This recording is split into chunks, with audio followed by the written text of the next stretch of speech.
naman na yung... So, eto na po lahat yung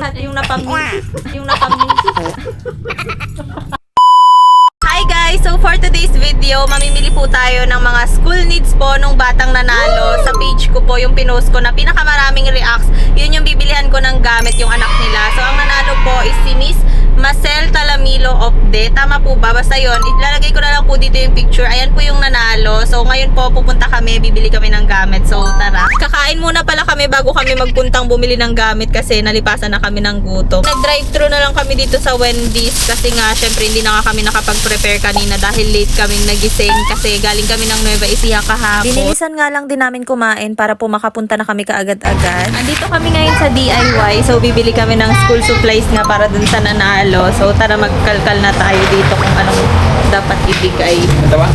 Oo. Yung ano maganda. Ayan na, may pencil case na siya. So eto guys, set na po siya. May pencil, tapos ayan, ballpen.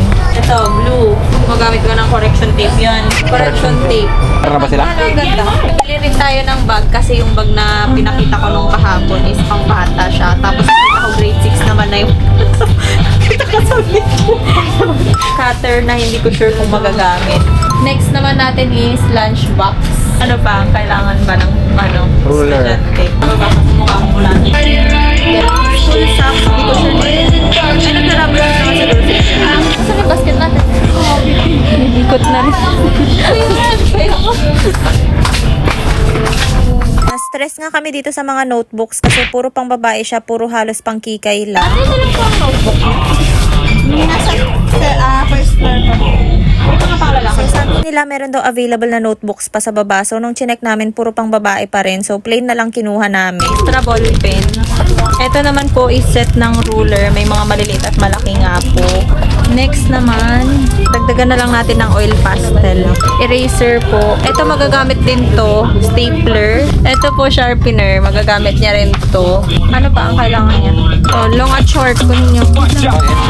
One paper. So, eto na po lahat yung napamili. May nakalimutan pala kami yung tumbler. Ayan guys, yung hawak ni Pat. Eto na lang yung tumbler niya. Maganda yung kulay eh. After nga naming mamili sa DIY, is minute na rin namin yung anak ni ma'am, yung nanalo po si Miss Macel. Hindi ko alam kung tama yung mga kinuha ko sa DIY, basta bumili-bili na lang ako. So, ayun lang muna for today's video. Bye!